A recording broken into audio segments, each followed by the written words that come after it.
오늘 오신 분들을 주님으로 환영합니다.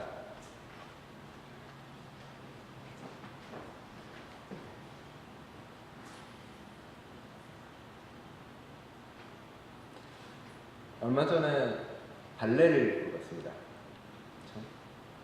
발레를 좋아해서요. 제목은 프레임 바이 프레임이라는 제목의 발레고요. 이 발레는 놈 맥라렌이라는 캐나다의 유명한 감독, 애니메이터이자 감독의 생애와 작품을 가지고 발레를 만들었습니다. 놈 맥라렌 감독은 오스카상도 수상을 했고, 그가 만든 작품들의 많은 수는 이제 소수자나 혹은 사랑 혹은 추상적 진리에 관해서 많은 작품을 남긴 사람입니다. 유명한 감독이기도 하고요. 그 사람의 생애와 또 그 사람의 작품을 가지고 단막으로 짤막짤막 이루어진 그 발레입니다. 그 감독 그 단편의 여러 가지 이야기 중에서 노만 맥라렌과 사랑하는 파트너 가이 글로버라는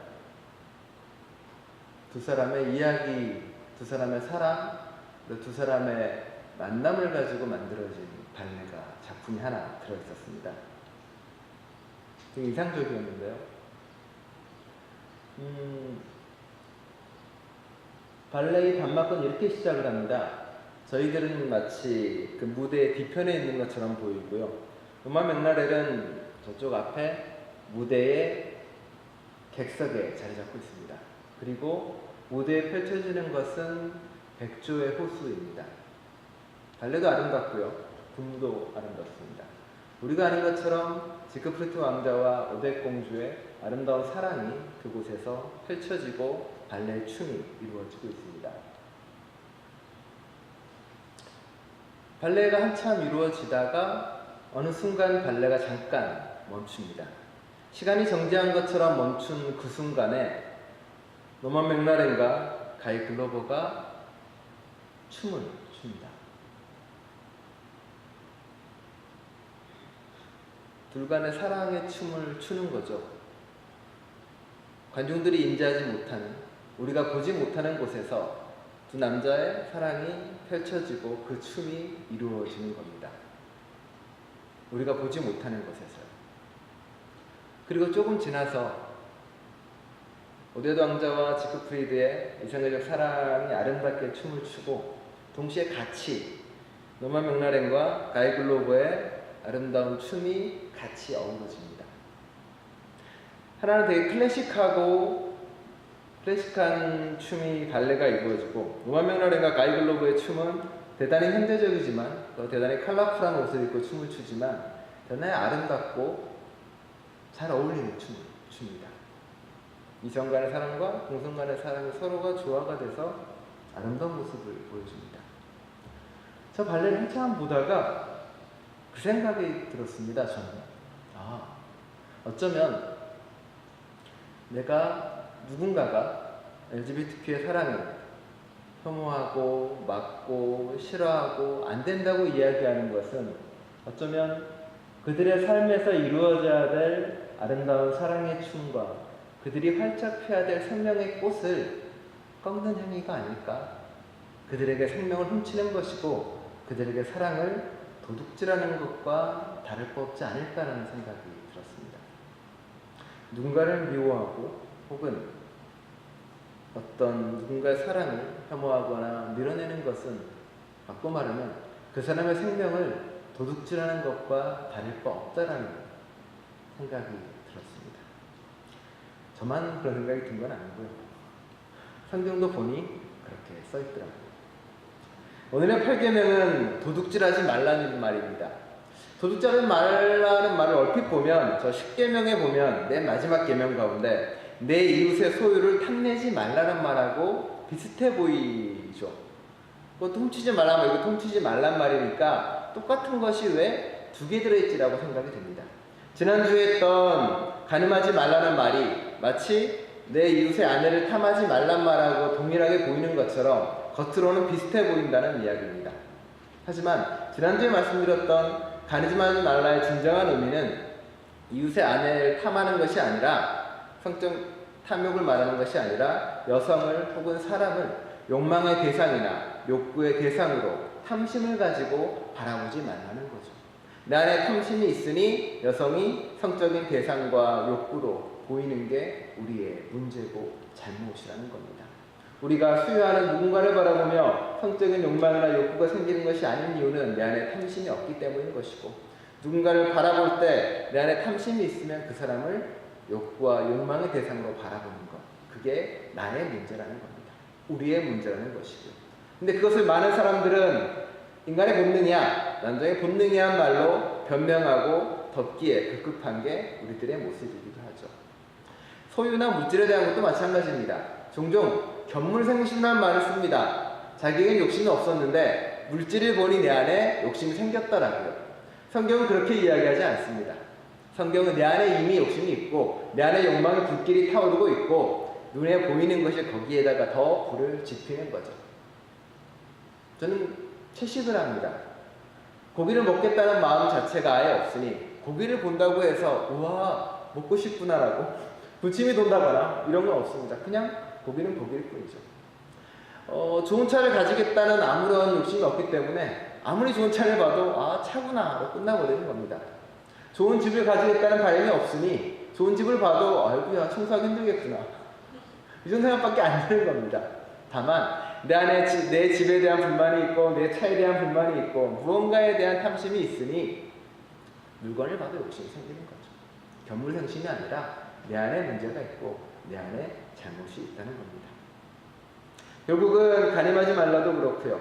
그 안에는 다른 의미가 들어있던 것처럼 도둑질하지 말라 해도 실은 다른 의미가 들어있습니다.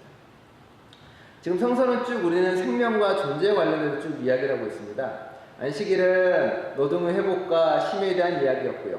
그래서 인간 존재가 생명 그대로 꽃피지 않는 데 대한 이야기였죠. 부모를 공경하는 이야기는 그 당시에 약자인, 노후에 아무런 대책이 없는 수없이 많은 그 약자들을 보살피는, 나이가 들어서도 아무것이 없어도 생명을 꽃피게 해야 된다는 약자에 대한 생명에 대한 계명이었습니다. 살인하지 말라는 목숨뿐만이 아니라 그 사람을 비방하고 헛뜯음으로 겪어지는 말에 대한 폭력을 이야기하며 남을 비판하고 비방하는 걸 넘어서는 생명에 대한 이야기를 했죠. 가늠하지 말라는 누군가를 욕망과 욕구의 대상으로 바람으로 해서 벌어지는 그 사람을 도구화시키고 성적 대상화시키는 작업들이 잘못됐다라고 이야기하는 겁니다. 도둑질하지 말라도 이와 마찬가지입니다. 도둑질하지 말라는 단순히 물건을 훔치는 걸 이야기하지 않습니다. 도둑질에 사용하는 가나브라는 단어가 있는데 그게 훔치다라는 뜻이거든요. 그게 물건을 훔치는 걸 의미하지 않습니다. 그것뿐만이 아니라 유괴하다 혹은 그 누군가를 납치하다, 인신매매하다는 뜻이 그 안에 들어가 있습니다. 사람들이 신학자들이 연구를 하죠. 10계명에도 훔치지 말란 말이 있는데 10번째에도 여기 왜 또 있지? 단어를 분석을 하고 성경에 어떻게 쓰였나 용례를 찾아봅니다. 그래서 오늘 출애굽기 21장에 보면 훔치는 것 중에 인신매매나 혹은 다른 사람의 것을 다른 사람을 팔거나 납치하거나 유괴할 때도 똑같은 말이 사용된다는 걸 알게 됩니다. 바꿔 말하면 8계명에 도둑질하지 말라는 결국은 사람 도둑질을 이야기합니다. 사람을 훔치고 그 사람을 내 걸로 삼으려는 마음, 사람을 소유하려는 우리에 대한 이야기입니다. 이미 이스라엘 역사는 그 역사를 가지고 있죠. 요셉이 그런 경우죠. 요셉은 인신매매로 팔려와서 애굽에 온 사람입니다. 그리고 애굽에서 노예 생활하면서 혹은 하도급 노동자로 하면서 이스라엘 사람들은 그런 일을 많이 겪었죠. 누구 밑에 있다가 야, 너 주인이 바뀌었으니 저쪽으로 가. 나 너 팔렸으니 저쪽으로 가. 자기의 의지와 관계없이 끊임없이 팔려가는 경험을 하게 된다는 이야기입니다. 그게 애굽에서 겪었던 그들의 삶입니다. 애굽만 그랬을까요? 그 후에 십계명이 언제 쓰여졌는지 잘 명확하지 않습니다만 주전 8, 9세기에 십계명이 써졌다고 대충 이야기가 나옵니다. 8, 9세기에 어떤 일이 있었냐면 이스라엘 민족이 이제 정착을 하고 살만해집니다. 부자가 많이 있고 국력이 왕성해지고 부자가 될수록 빈부격차는 심해지겠죠. 부자는 점점 부자가 되고 가난한 사람은 점점 가난해집니다. 가난한 사람은 땅도 팔고 다 팔죠. 그러다 결국은 자기 자신마저 노예로 팔게 되는 지경에 이릅니다. 그리고 그 사람들에게 이야기하는 겁니다. 그 자기 민족을 노예로 부리는 사람, 누군가를 사서 자기 마음대로 하려는 사람, 그 사람들에게 이야기하는 겁니다. 도둑질하지 마라. 사람 거래를 하지 마라. 사람은 사고 팔 수 있는 게 아니다. 사람은 그 생명 자체로 하나님의 것이고 하나님의 생명이다. 네가 소유할 수 있는 것이 아니다. 그래도 출애굽기 21장에 보면 노예에 대한 계명이 계속 구체적으로 들어가 있는 겁니다. 때리지 마라. 네가 부러질 정도로 때리면 너는 그 사람을 자유롭게 해줘야 된다. 여자를 때리거나 멍들게 하면 너도 똑같이 그래야 된다. 그리고 6년을 했으면 7년은 무조건 자유롭게 해주라는 것도, 안식년의 계명도 그렇게 하나하나 들어간다는 겁니다. 결국은 도둑질하지 말라는 사람을 내 소유로 삼거나 사람을 자기 마음대로 하지 말라고 이야기하는 겁니다. 그런데 자본주의 사회 속에서 노예제는 없어져 버렸지만 실은 비교할 수 없을 정도로 자본주의도 그런 사회가 돼가고 있습니다. 시장 원리가 지배하는 곳에서 자본주의 사회는 돈 많은 사람이 돈 없는 사람을 지배하려고 하고, 고용을 해서 하는 고용주가 그 사람을 갑질이라는 이런 말들을 통해서 마치 존재 전체를 산 것처럼 부리고 노예처럼 부리려고 하는 게 오늘날 우리의 모습이기도 합니다. 또한 바꿔 말해서 희한하게도 회사에 들어가려는 사람, 자본주의에 적응하려는 사람도 스스로를 상품화시키고 스스로를 노예화시키기도 합니다. 아, 그래, 저 회사에 들어가려고 저 대기업에 들어가려면 난 이 정도의 스펙을 갖춰야지, 이 정도의 상품 가치를 가져줘야지. 자기 스스로를 노예하고 자기 스스로를 자본주의 인간형에 맞게, 저 기업의 인간형에 맞게 한 사람으로 자기 자신을 소유할 만한 존재로 바꿉니다. 결국은 나도, 우리를 스스로 노예화하고 스스로를 내 생명을 도둑질해서 다른 사람에게 갖다 바치는 지경에 이른다는 겁니다. 우리도 그러하다는 거겠죠. 결국 성서에 도둑질하지 말라는 그 모든 것을 넘어서서 온전한 생명으로 바꾸라고 이야기합니다. 가족제도에서도 마찬가지입니다. 옛날에 가부장적 제도가 팽배한, 오늘도 마찬가지예요. 팽배한 사회 속에서는 아내와 자식은 아버지의, 남편의 소유물이었죠. 팔아도 되고 때려도 되고 어떻게 해도 되는 소유물처럼 느껴지는 세상이었습니다. 그게 지나고 이제 그럴 수 없는 지경에 이르렀지만, 그런 사회가 됐지만 우리들의 마음속에는 어느덧 심리적으로 그런 게 자리 잡고 있습니다. 아, 우리 자식을 자기 소유로 생각하거나 혹은 내 아내나 내 남편을 나의 소유로 생각해서 자기 마음대로 하고 싶은 마음인 거죠. 내 색깔로 물들이고 싶어하고 내 뜻대로 이끌고 싶어합니다. 내 자식이 내 뜻대로 이루어지길 바라고 내 아내가, 내 남편이 내 원대로 이루어지길 바라는 겁니다. 그것도 결국은 도둑질이라고, 인간 도둑질이라고 이야기합니다. 자기 뜻대로 활짝 펴야 될 생명을, 하나님의 말씀대로 아름답게 살아야 될 생명을 우리는 무너뜨리고 부수는 지경에 이르는 거겠죠. 예수님도 똑같은 이야기를 합니다. 오늘 요한복음에서 예수님이 뭐라고 이야기하십니까? 도둑은 와서 도둑질하고 잡아 죽이고 망친다라고 말합니다. 도둑질이 그냥 훔치는 게 아니라는 겁니다.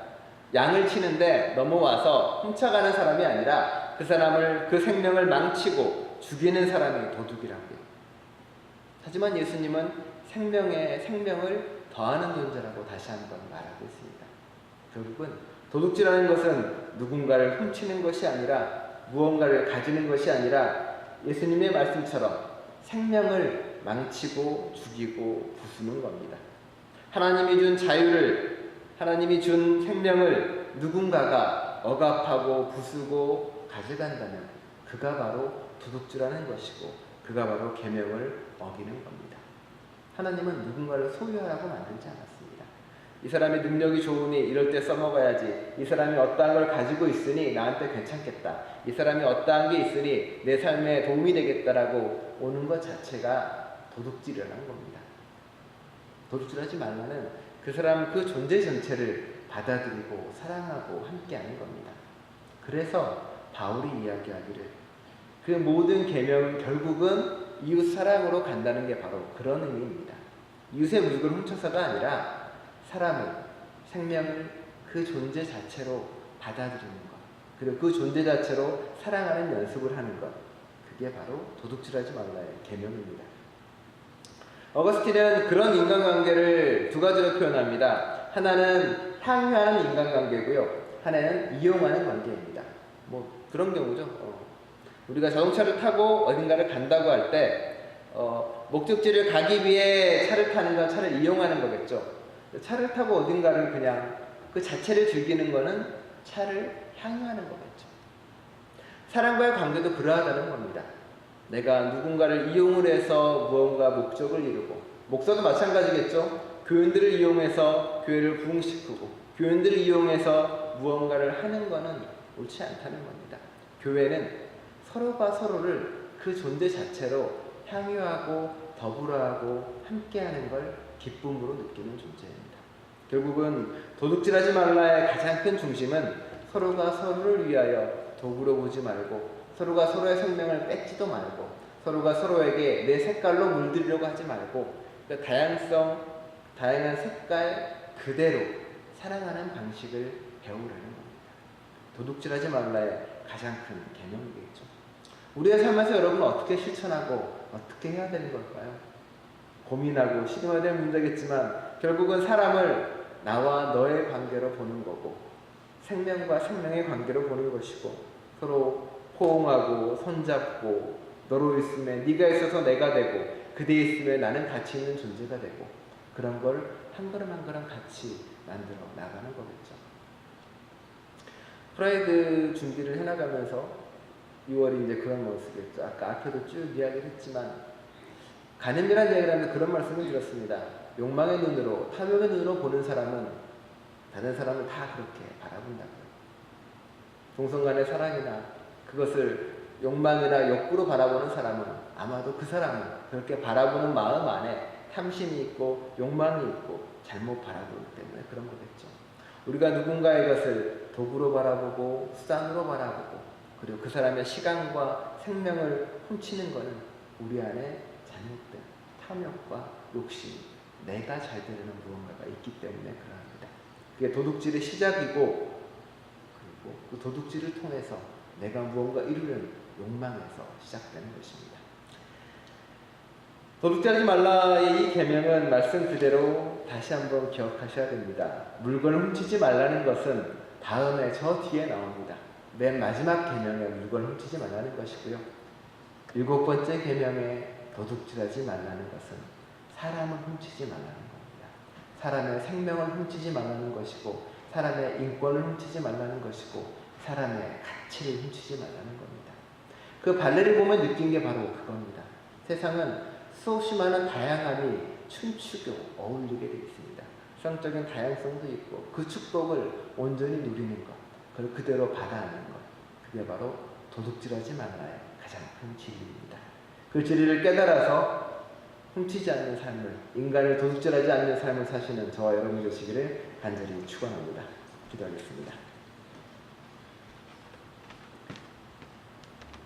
주님,